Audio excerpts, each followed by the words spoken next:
मिंटोर, ए के सिंह। और आज फिर हम अपने MLIS 02 देखेंगे। और MLIS 02 में हमें क्या देखना था, कहीं ना कहीं हमें चलना था यानी कि अधिग्रहण उप प्रणाली के ऊपर, जो कहीं ना कहीं फ्लो चार्ट है या फिर रेखा चित्र के रूप माध्यम से जानना था, तो वो देखना था। और इसके बाद आपका फ्लो चार्ट वाला टॉपिक कहीं ना कहीं शुरू होना था। तो समय व्यर्थ न करते हुए सबसे पहले क्या करना है, वीडियो को लाइक करना है, शेयर करना है और चैनल को सब्सक्राइब करके रखना है और टेलीग्राम ग्रुप को ज्वाइन करके रखना है, जिससे आपको इंपॉर्टेंट इन्फॉर्मेशन देखने के लिए मिलती रहे। तो चलिए शुरू करते हैं। सबसे पहले क्या आती है, जो कहीं ना कहीं हमारा अधिग्रहण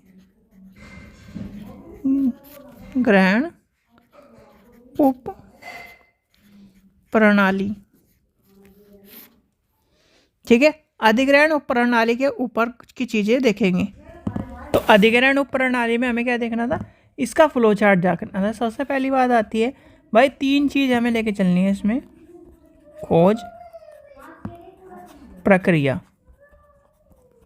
फिर आपका दूसरा क्या है, लेखाकरण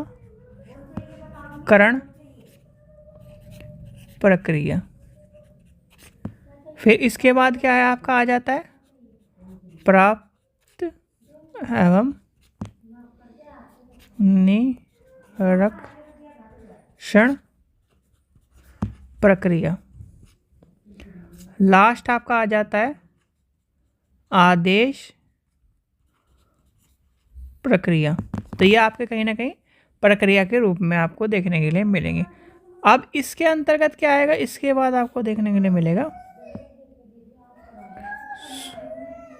सूची, आदेश,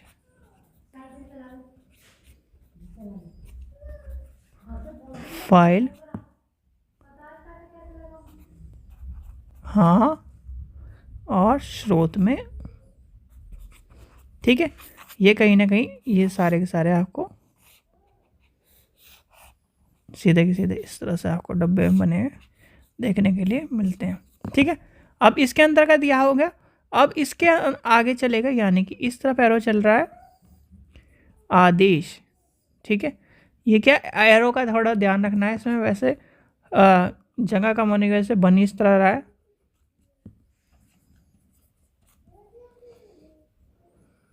प्रतिवेदन,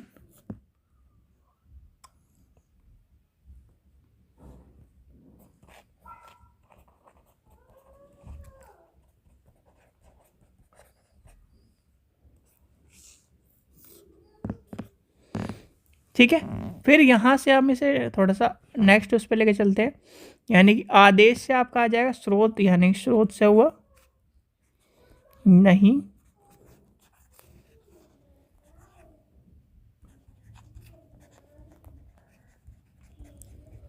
आत्मक विवरण। ठीक है, एक तरफ क्या हो जाएगा, हाँ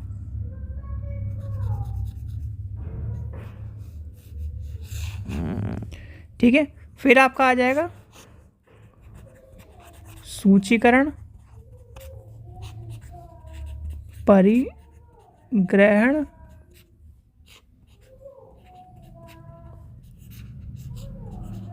मिलान, वापस। इसमें होगा नहीं, और ये किसके अंतर्गत चलेगा, आदेश के अंतर्गत। ठीक है, तो ये इस तरह से कहीं ना कहीं फ्लो चार्ट के अंतर्गत सारी चीज़ें आपकी क्या है, उपग्रहण के, यानी जो चार्ट में अधिग्रहण के उप प्रणाली के अंतर्गत संपन्न होने वाली विभिन्न गतिविधियों का प्रदर्शन किया गया। और खोज प्रक्रिया के अंतर्गत जो खोज प्रारंभ होने की और उसके आदेश देने की चरण बिंदु के रूप में आपको प्रदर्शित किया गया। अब आती है फ्लो चार्ट की बात। फ्लो चार्ट क्या करता है, फ्लो चार्ट बनाने की बात आती है। फ्लो चार्ट क्या है, फ्लो चार्ट बनाने का अर्थ है कि जो आपके ग्रंथालय प्रणाली है, प्रणाली उप प्रणालियों को प्रत्येक क्षेत्र को संबंधित प्रत्येक प्रक्रिया को यानी कि क्रियाकलाप और उनके आगे बढ़ने की दिशा को चित्रात्मक रूप में, यानी कि भैया किसी भी स्टेप को, यानी कि आप कहते हो कि स्टेप 1 में हम ये काम करेंगे, स्टेप 2 में इसका काम करेंगे, स्टेप 3 में ये काम करेंगे, स्टेप 4 में ये काम करेंगे। तो इसी तरह से हम क्या करते हैं, स्टेप यानी कि जितने भी स्टेप्स हैं उनको हम क्या करते हैं,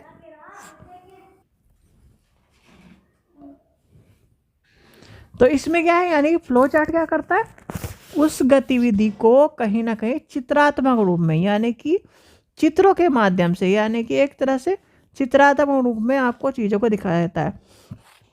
अब चित्रात्मक रूप में आपसे कोई पूछने लगे ये क्या है, ये क्या किस चीज़ के लिए काम आता है, ये जो डब्बा है ये आपका आता है निवेश के लिए, ये आपका किसके लिए काम आता है, ये आपका काम आता है निर्णय के लिए। ठीक है, तो कहीं ना कहीं ये क्या है, निर्माण के अंतर्गत आ जाएगा। फिर आपका आ जाएगा प्रक्रिया के अंतर्गत। प्रक्रिया के किस तरह का बनेगा, यानी कि प्रक्रिया में क्या है, प्रक्रिया या कार्य के अंतर्गत इस तरह का आपका बनेगा। फिर आपका आ जाएगा अन्य पृष्ठों को जोड़ने वाला। फिर आपका क्या है, नेक्स्ट आपका आ जाएगा प्रालेख। इस तरह से आपको देखने के लिए मिलेगा प्रलेख।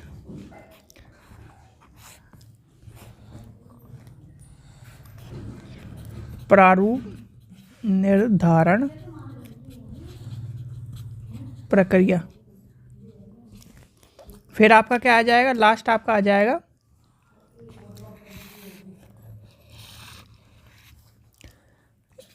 टर्मिनल। ठीक है, ये कहीं ना कहीं आपके क्या है, फ्लो चार्ट के अंतर्गत चीज़ें आपको देखने के लिए मिलेंगी।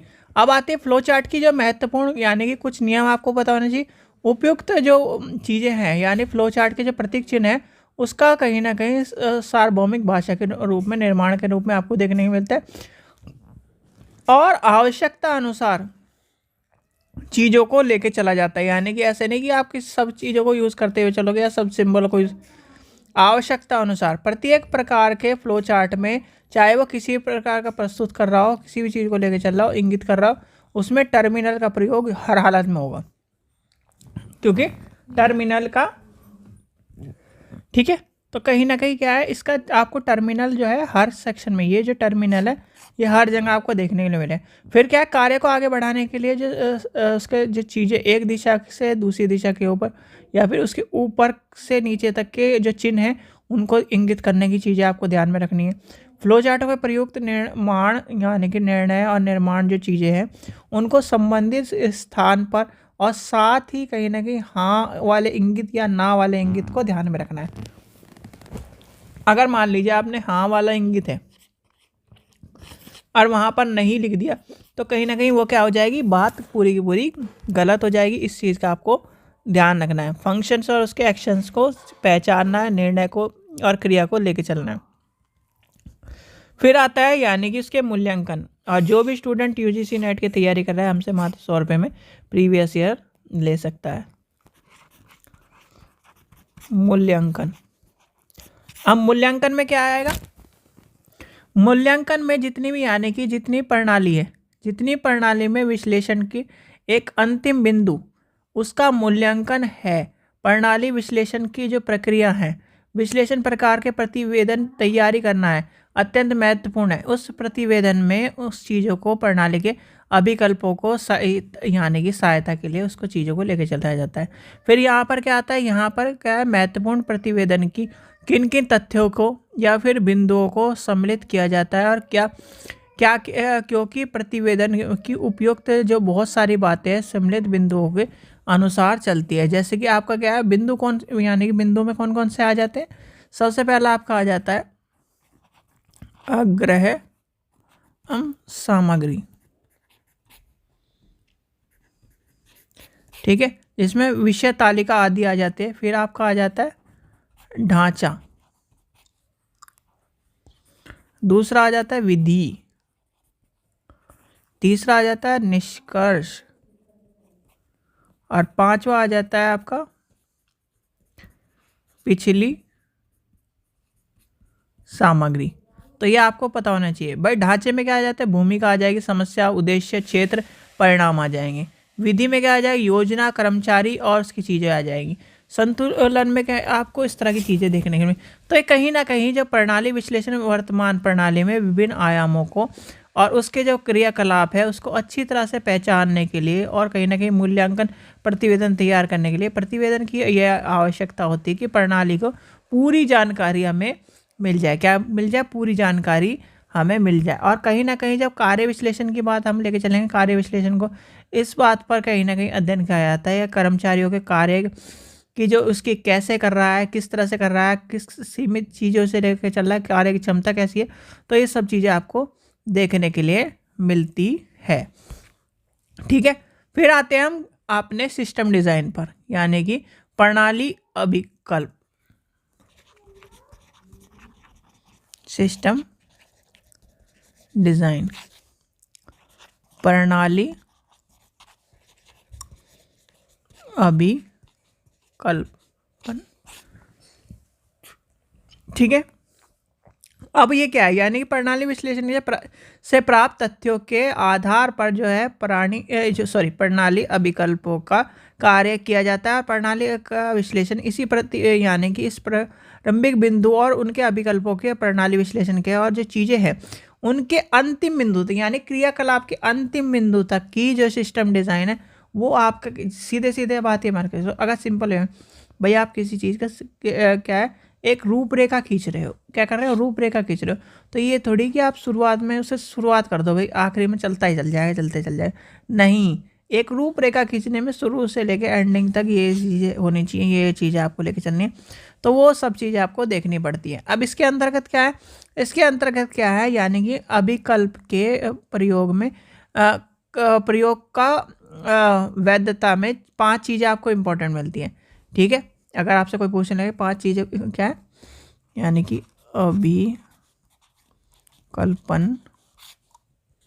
में प्रयोग कर वैधता की जांच की जाती है। ठीक है, और इसमें क्या है, आपको कितने यानी कि कुछ चीज़ें मिलती है जिससे हम क्या करते हैं, तथ्यों के और उसकी चीज़ों को लेके चलते हैं। जिसमें सबसे पहला क्या आ जाता है, आपका सामान्य तथ्य। अब तथ्य इसके अंतर्गत क्या है, आपको 3 चीज यानी 3 तथ्य मिलेंगे। सबसे पहला आ जाएगा लक्ष्य, दूसरा क्या आ जाएगा, लागत, और तीसरा आपका आ जाता है प्रति इकाई खर्च। ठीक है, फिर आपका आ जाता है लक्ष्य, यानी कि सामान्य आपका आ जाएगा। अब आपका लक्ष्य, लागत और कहीं ना कहीं प्रति इकाई के अंतर्गत आपको चीज़ें मिलेंगी। ठीक है, ये क्या है, लक्ष्य क्या है, परिवर्तित तथा नई आवश्यकताओं के परिप्रेक्ष्य और प्रणाली के उद्देश्य की सीमा समीक्ष आवश्यकताओं को और उनकी संशोधन चीज़ों को और संसाधित चीज़ों को लेके चलने की बात करता है। फिर आता है लागत पक्ष। लागत पक्ष में क्या है, जो नई प्रणाली है और जो समय चीज़ें हैं उनको ध्यान में रखते हुए नई प्रणाली को स्थापित करने की बात और लक्ष्य को प्राप्त करने की बात, जो चीज़ें हैं उन्हें लेके चलने की बात। तो ये सब चीज़ें आपको देखने के लिए मिलती हैं। प्रति इकाई खर्चा, प्रति इकाई खर्चे में यानी कि उसके जो प्रति इकाई का निर्गम है, उसके आगम है, उसके संशोधित चीज़ें हैं, उनकी चीज़ों को किस तरह से लेके चल रहा है, सूचीकरण किस तरह से आपको लेके चल रहा है, डॉलर में लेके चल रहा है या फिर उसके नेटवर्क स्थापित करने की चीज़ों को लेके चल रहा है। तो ये सब चीज़ें आपको देखने को मिलती है। अभिकल्प में आपका क्या आ जाएगा, अभिकल्पों के रूप में आपको चीज़ें लेके चलनी पड़ेगी। ठीक है, तो कहीं ना कहीं ये सब चीज़ें आपको देखने को मिले। फिर आता है अभिकल्पन, तो कहीं ना कहीं इसमें क्या आ जाता है, इसमें कहीं ना कहीं ये प्रणाली के विश्लेषण आगमों को और कहीं ना कहीं प्रतिवेदनों को कहीं ना कहीं अध्ययन करने की बात और उसकी आवश्यकता को निर्धारण करने की बात और कहीं ना कहीं संशोधन और लक्ष्यों को संदर्भ में चीज़ों को लेकर चलने की बात आती है। फिर इसके चरण आ जाएंगे, प्रथम चरण, द्वितीय चरण, तृतीय चरण, चतुर्थ चरण, ये आपको देखने को मिलेंगे। प्रथम चरण में क्या आ जाएगा, यानी कि फर्स्ट चरण में, प्रथम चरण, द्वितीय,